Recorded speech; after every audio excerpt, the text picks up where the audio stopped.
Welcome to the Grow Strong Leaders podcast. I'm your host, Meredith Bell, and I interview business leaders who are committed to their own growth and the development of everyone on their team. If you enjoy my podcast, be sure to subscribe and rate it on your favorite podcast platform. Thank you for joining me today. I'm your host, Meredith Bell, and you are in for a treat today because I have one of my favorite people with me, someone who enriches my life every time we have a conversation, and that is Mark J. Silverman. Mark, welcome to my show today. You know, I've interviewed you twice. This is the second time you're interviewing me, maybe the third time you're interviewing me. So we just make an excuse to actually spend time together. Right. Well, in fact, I was going to mention that I did interview you for episode 111. And in that conversation, we focused on the topic of overwhelm. And you shared tips from your wonderful book that I highly recommend to everyone called Only Tens, version 2.0. And I highly recommend to my listeners that you check out that episode because we're not really going to be talking about those topics in our conversation today. I invited Mark back, not just because I love talking to him, which I do, but also because he's been working on a project that has now been released, and it's called Rising Leaders. It's a full program. It's his podcast, and it evolved from his work in high-tech startups, where he helped bring in over $90 million in revenue over a period of years. And during the sales, he was involved in working with C-suite executives, the technology folks, and it was complex multi-million-dollar sales that he was helping to pull off. And so he has this amazing experience in this, what you might call hustle and grind culture, along with the challenges of working with C-suite executives. So this experience that he had as a salesperson and also as a sales manager helped him prepare for what he does now, which is coaching executives, facilitating programs. And I'm always amazed when I hear about the impact, Mark, that you've had on your clients, the stories you've shared that I hope you'll share with us today, because you really do have a gift for working with these kinds of leaders in a way that you don't take any stuff off of them because you know where they're coming from, and yet you guide them in a way that helps them create their own awareness. And what I love about your new program is the way you help them think about all the different areas. And so let's just start out today by having you briefly describe what is it that really caused you to create this Rising Leaders program? What were you seeing, experiencing with clients? It was more out of necessity for myself. And by the way, thank you for that introduction. I love hearing myself through your eyes. That made me feel really good. For me, for the past 2 years, my private practice, my one-on-one clients it's been full, and I've had a waiting list. And I'm getting kind of old and trying to figure out, how do I scale my business? How do I make it so that if I get hit by a bus, I'm not flat broke because I can't coach. So we started talking about group programs, and we looked at group programs around my book, Only Tens, around mastering overwhelm, and the things that I was out in public doing, and nothing came to fruition. I just couldn't actually bring it to something that I wanted to do. And my friend Helen Appleby, who you have met, said, Mark, why don't you do what you do for a living all day, every day, which is coach executives and coach those high achievers, those people who have been promoted so fast that their leadership skills haven't had an opportunity to catch up. Why don't you do something around that? And I was trying to figure it out. I'm like, I wouldn't know how to codify what I do because it feels like magic. It feels like something very amorphous. So we sat down and we spent some time and codified what it is I actually do. And it came to fruition that what I actually do is I start helping them with their relationship with their superiors, with the CEO. So it's usually in the C-suite, it's usually VPs or above. And we started working on that relationship. And it's funny because I usually don't get hired by my clients directly. I don't get hired by even HR. It's usually a CEO who calls and says, I have someone who's super talented, really amazing, but they need this leadership skill. They're either a bull in a china closet, or they don't speak up in meetings, or I need them to be a trusted advisor, and I need them to speak, truth to me. So we start with leading up. And then we started looking at that. I help them lead on a group of peers, leading across, and really help with those relationships and turn that into a cohesive team. Then, of course, there's leading their people and their team. But all this kind of culminates in leading. So we use the fodder of your relationships with your superiors, your relationships with your peers, your relationships with the people who work for you, and in your personal life to actually build the kind of person who can be successful. Because the reason I got into this in the first place was because I couldn't stand seeing what happened to people with the agreement, the silent agreement we made to be in the 1%, to kill our health, our relationships, all for the almighty dollar. And and that has evolved to these leadership skills. But it's only interesting to me as long as it leads to the person having a more fulfilling, whole, and sustainable life. Mm-hmm. Well, I love those 4 areas that you cover. And I'm curious, when you actually get hired to work with someone, which of those do you start with? And that's the controversy, because you would think it would be leading yourself, like, let's work on ourselves and then go out. For me, that doesn't give immediate results. I'd rather use real world events. So what triggered you about your boss? What did the CEO say to you that sent you in a tailspin? Or how are you approaching that relationship? What's going on the leadership team, and where are you bumping heads? When we start to actually work with leading up and working with the CEO, the reflection is the first order of business. So we start with the CEO, plus that's more bang for the buck, because when the CEO calls a month or two later and says, what have you done with so-and-so? Oh my God, they're a different person. I'm like, the person who needed to see the shift saw the shift. So it's a little selfish on my part too, because I love getting that phone call, and I get it almost every engagement I've ever had. Then we work on leading with your peers, because again, we want to both make an impact really quickly, and second, we want to have fodder for how are you, and where is your competitiveness, where is your lack of self-esteem, where are you self-conscious, where is the being on a team of leaders reflecting back to you your lack, and how are you acting with it. The reason we do leading the team third is because there's a ton of leadership courses on leading your team. There's plenty to go to learn how to be a better leader for your team. Now we work on that because that center of gravity and the things that I use for leading up and leading across work with leading the team, being grounded, being centered, being interested in people, learning, we build an empathy map for everybody in your organization. What are their hopes? What are their dreams? What are their values? What are their triggers? Where are they trying to go? All that stuff. When you learn that about people, now you've increased your ability both to influence and connect with those people. And then lastly, we go to leading yourself, because now we're left with a whole array of the world reflecting back to us, how we interact in the world, how we're being in the world. Now we have something to work on for yourself. Well, empathy map, I got to grab onto that, because that's a very interesting thing. Let's start with the leading up. So what is it you're helping this person do in terms of being more effective? And let's just say the CEO, it's whoever their boss is, but let's just assume for the moment it's the CEO, because I think what you're about to share is so relevant for anyone in an organization who has a boss that needs to understand.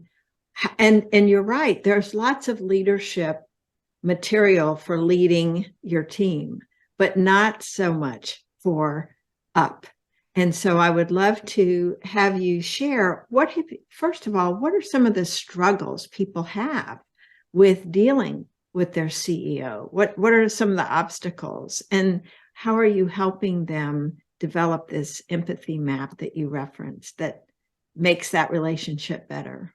So if you're a fast rising leader, you probably have some confidence or maybe some cockiness. You've been successful. You've gone up through the ranks pretty quickly, and you're pretty full of yourself. You probably think you can do the CEO's job better than she or he can.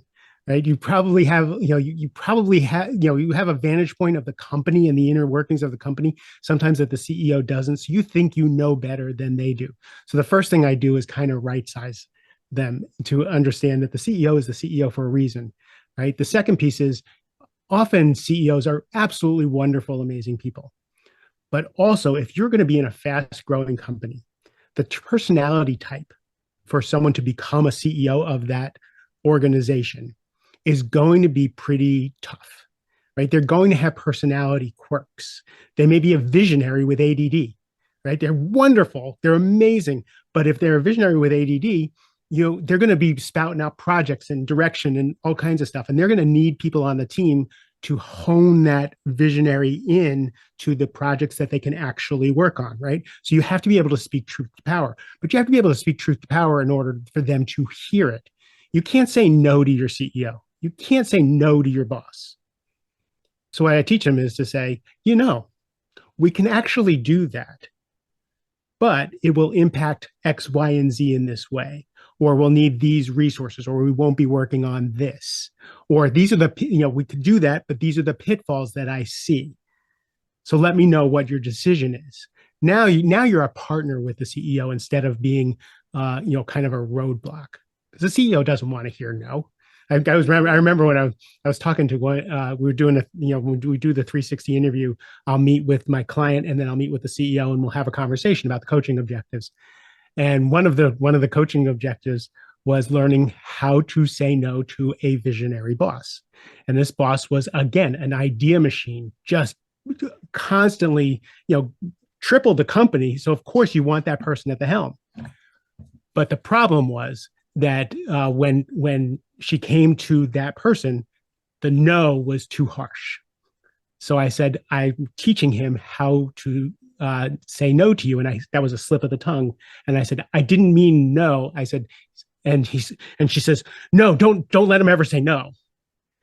Because that stressed her out. I said, no, he's going to present you with options and let you know what the impact of your decisions are.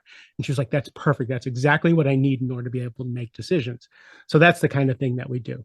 The boss empathy map, actually, when we were creating the course and we were just sitting and taking notes about what it is I do with a client, the first thing we do is we check out, what is the CEO dealing with?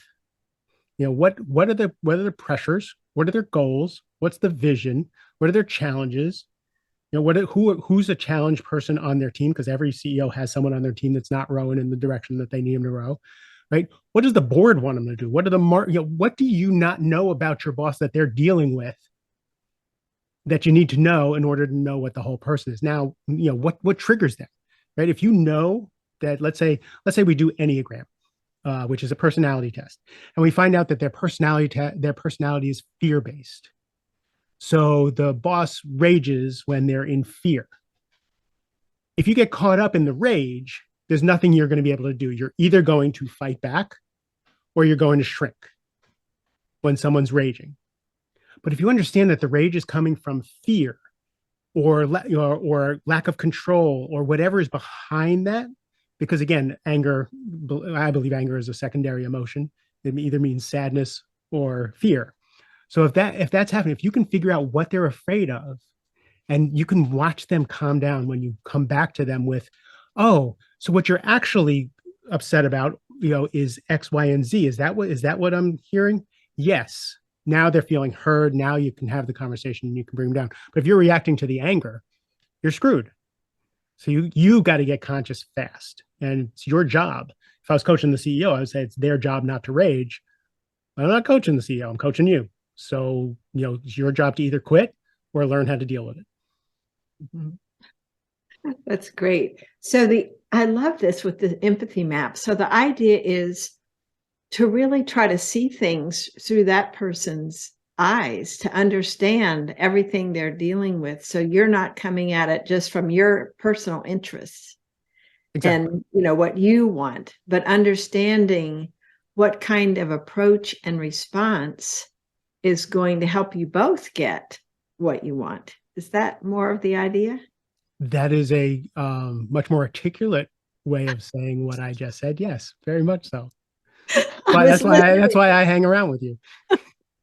Well, I was just thinking, I was actually having a response in my body as I was listening to you, thinking about somebody raging and how if we take a different approach instead of fighting back or withdrawing and simply listening and understanding what's behind it.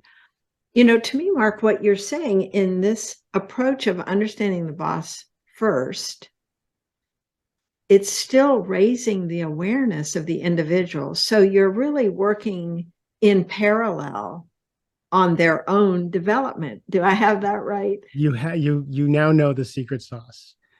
One of the things I tell people is, if you can get grounded and conscious, we can just, a lot of our behaviors will fall down like dominoes.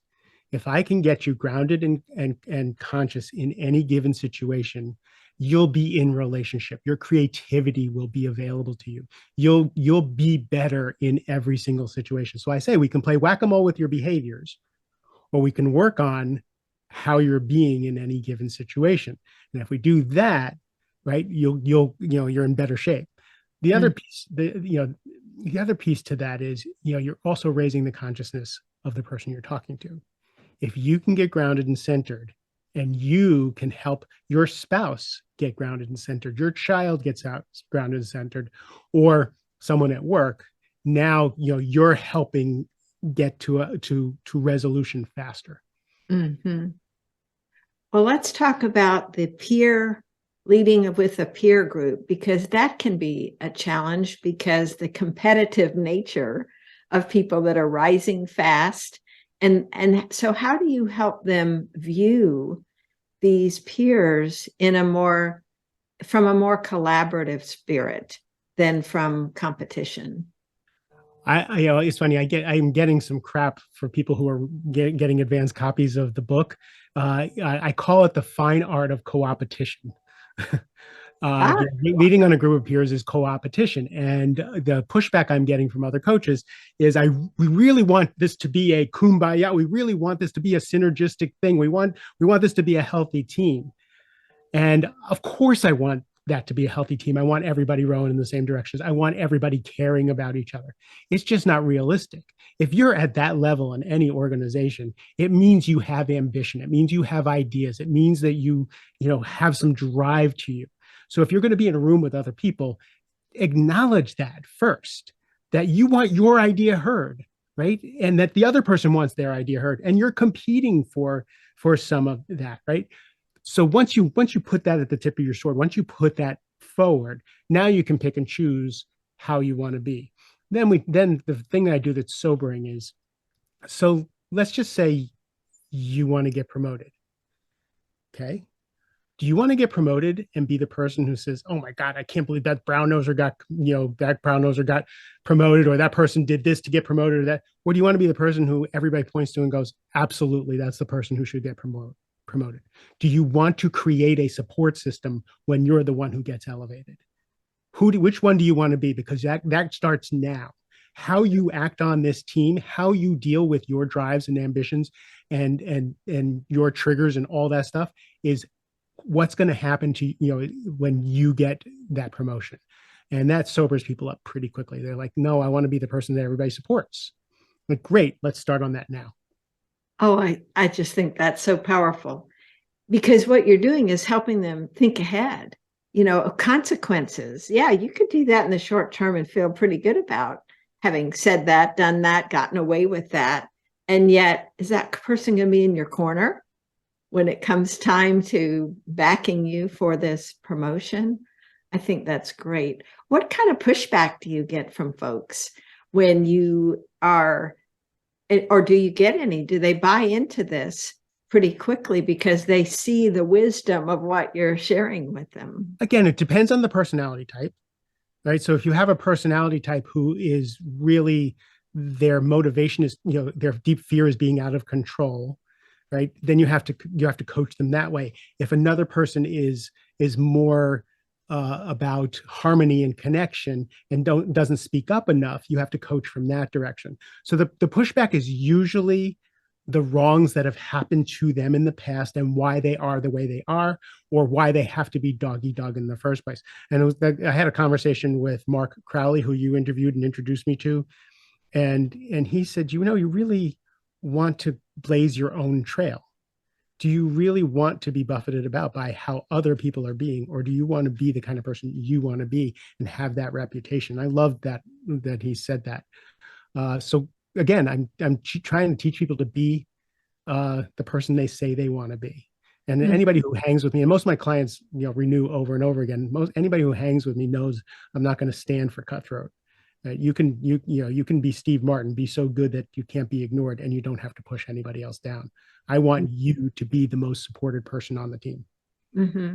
So again, this whole idea of getting someone to work effectively with their peers is also a self-development aspect, because they have to look at themselves. And again, like you said, how they want to be in that situation and how they want to be perceived as well.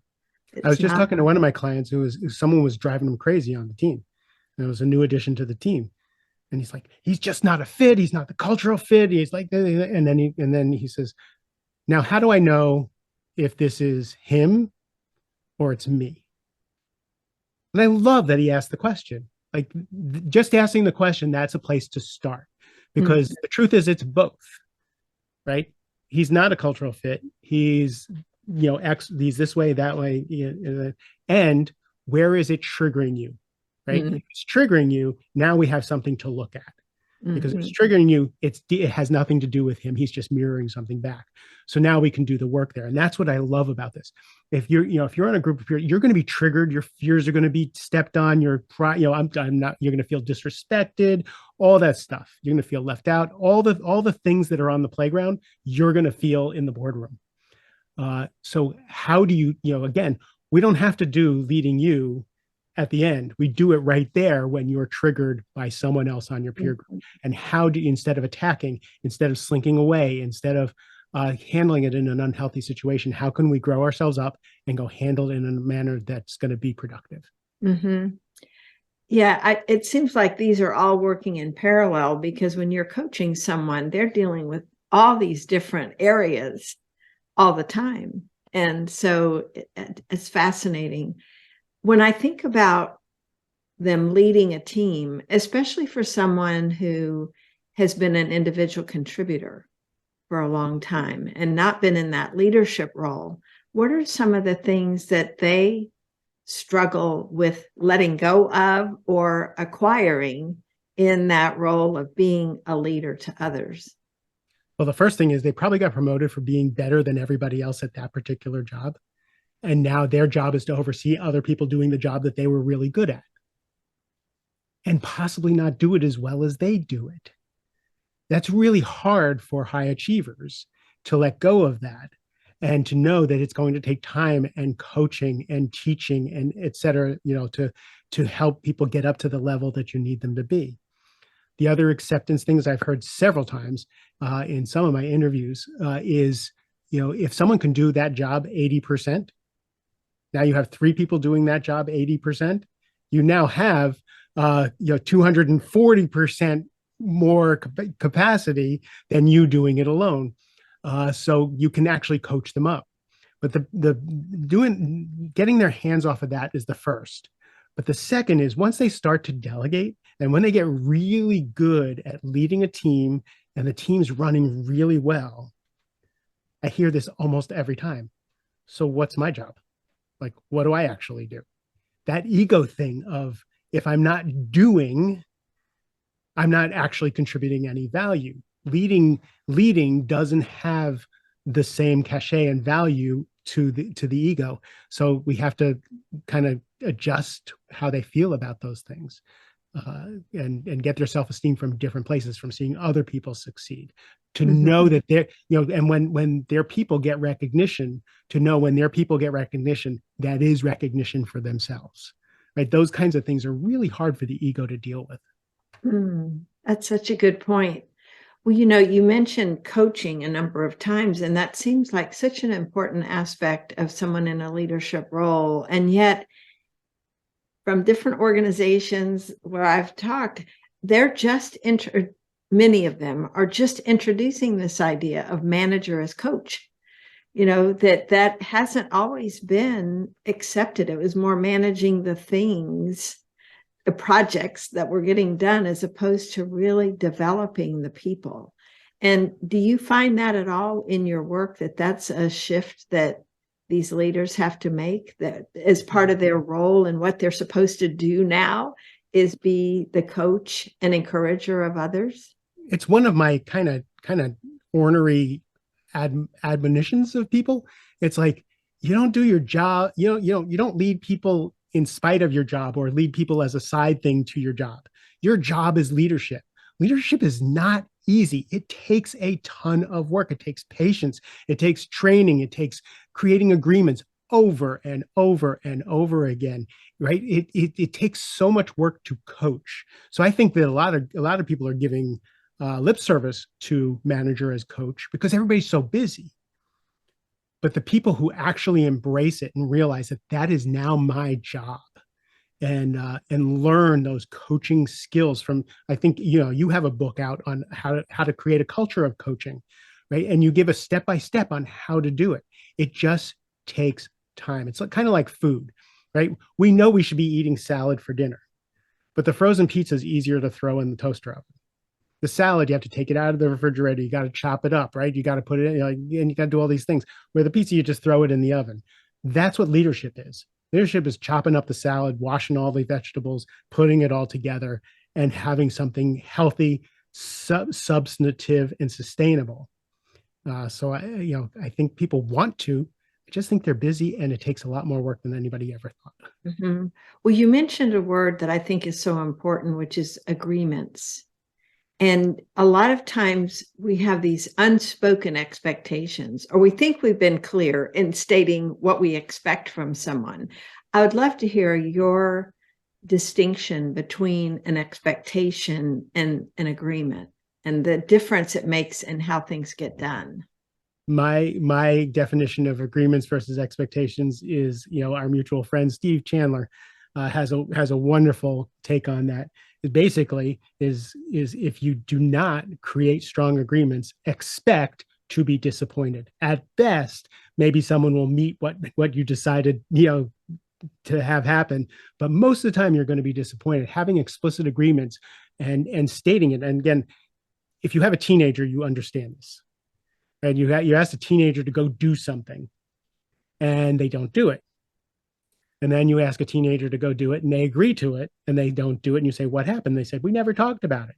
So with my teenagers, what I did was, well, actually, one teenager was way more responsible than me. The other teenager, I actually wrote down what we agreed to and had him sign it because, there was no memory.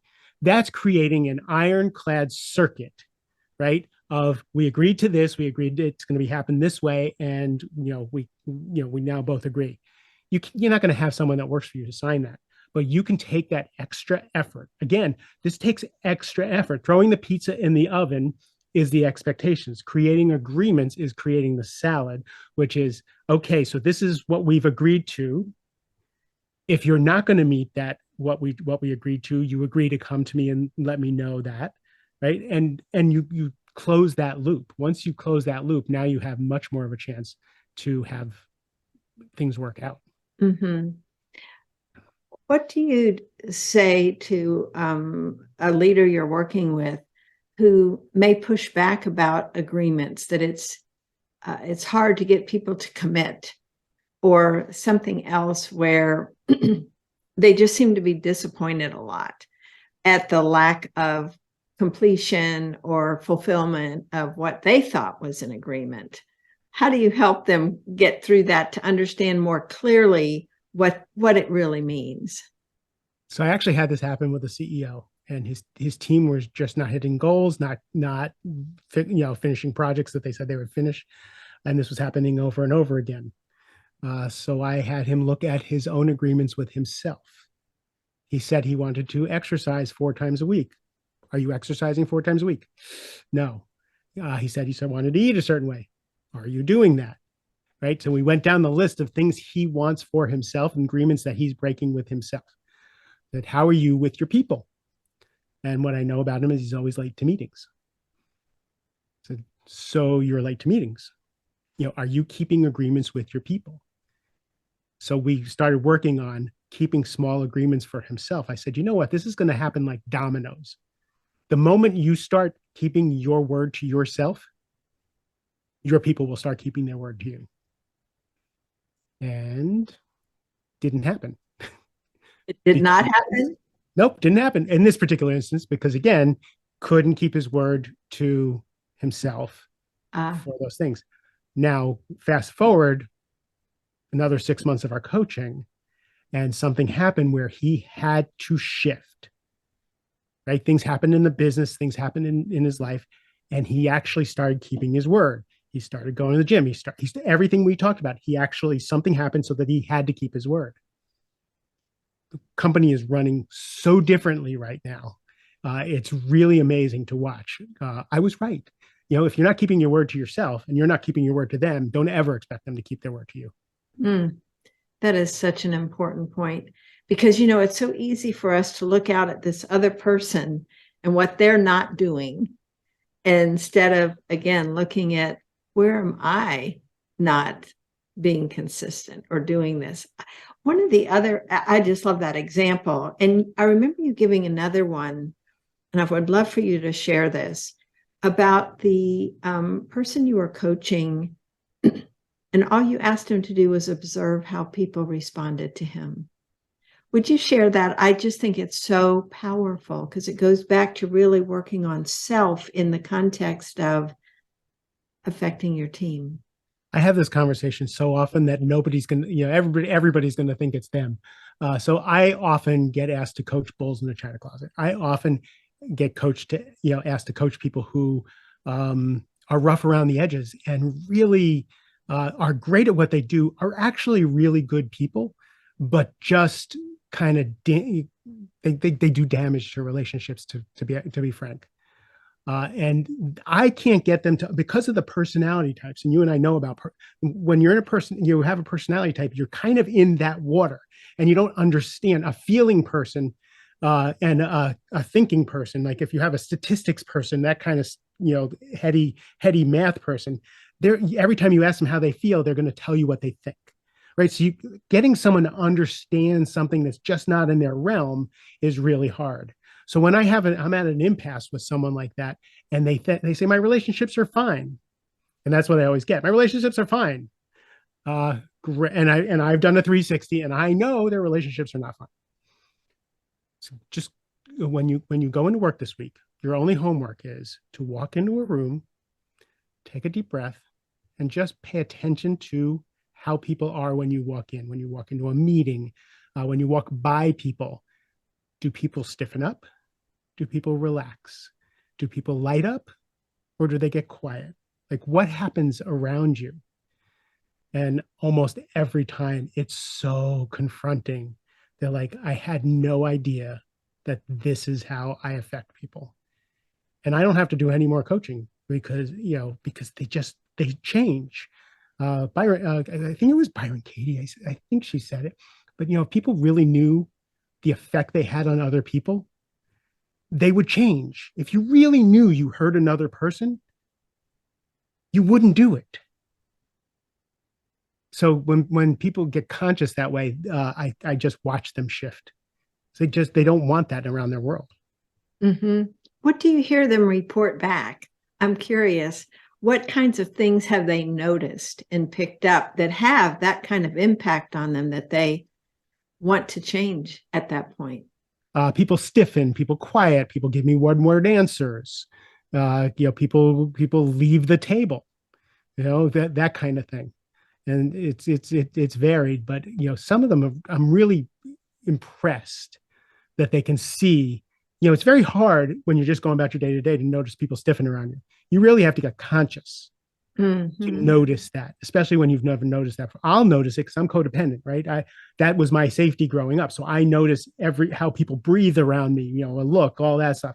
A lot of other people, they don't notice that. So I'm always impressed with how conscious people can get really quickly.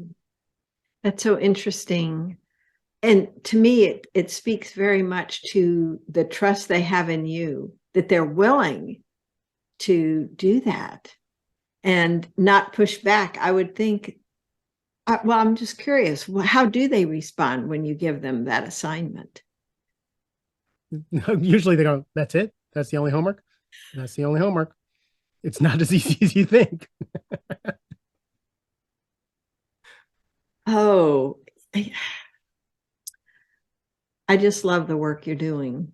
And I would ask you to think about, with these 4 different aspects of leadership, what have we not discussed that you feel like is a thread that you see a lot with clients that may be useful for my listeners to consider or think about in their own leadership?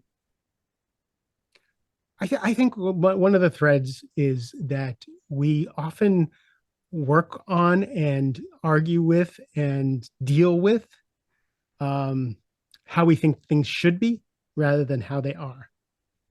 They shouldn't act that way towards me. This shouldn't have happened. That's a very typical coachy kind of thing.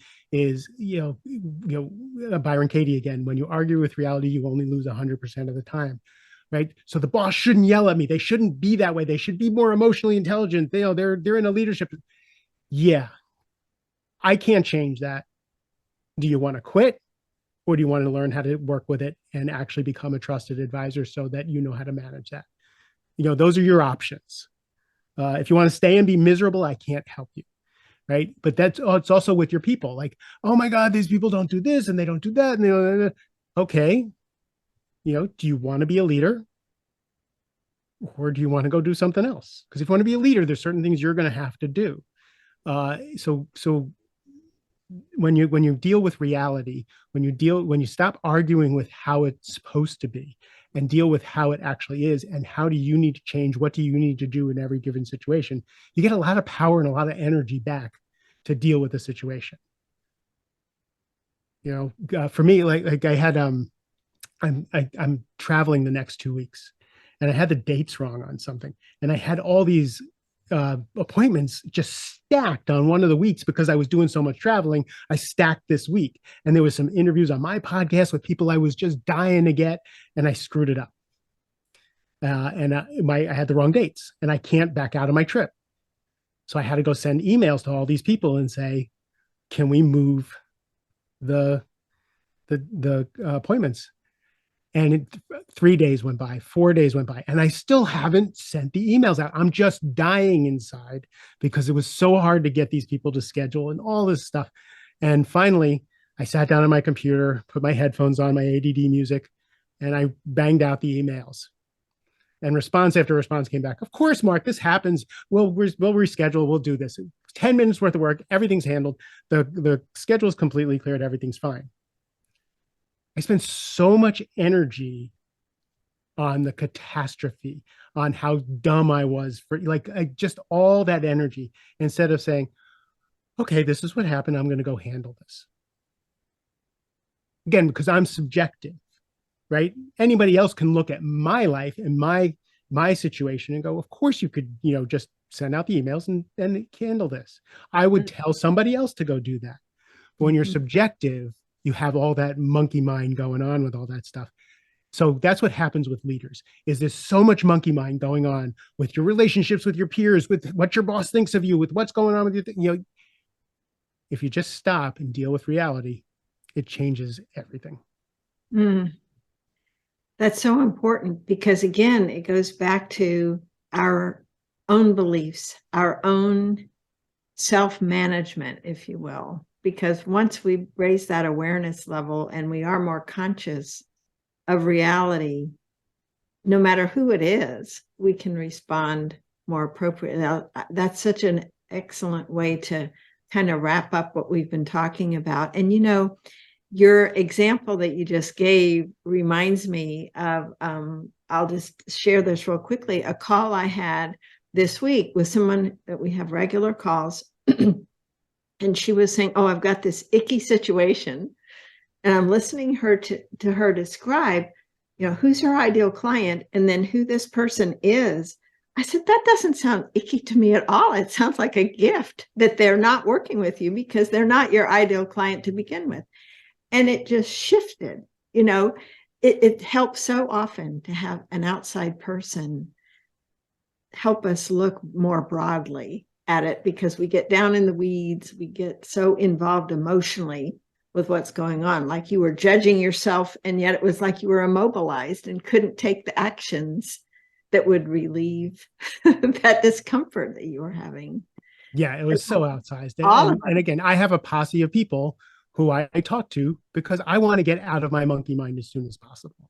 So as soon as I share something like that, they'll say, okay, go send the emails and call me back. Done, right?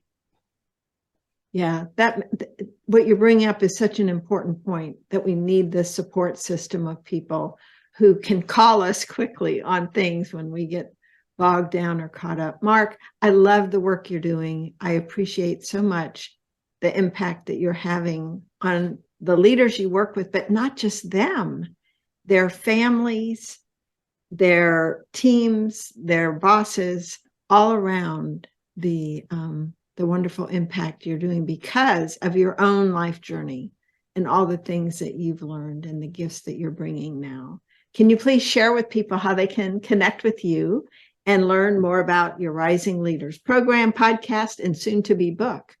Everything is at markjsilverman.com, Mark, the letter J, Silverman.com. And I'm just now fighting for the rights of the risingleader.com. I'm still working with a broker to try. Someone owns that who's not using it, so I'm trying to take it. The next cohort is May 17th. It starts on the May 17th. It's a 14-week program for leaders. And the podcast, everything is at that address.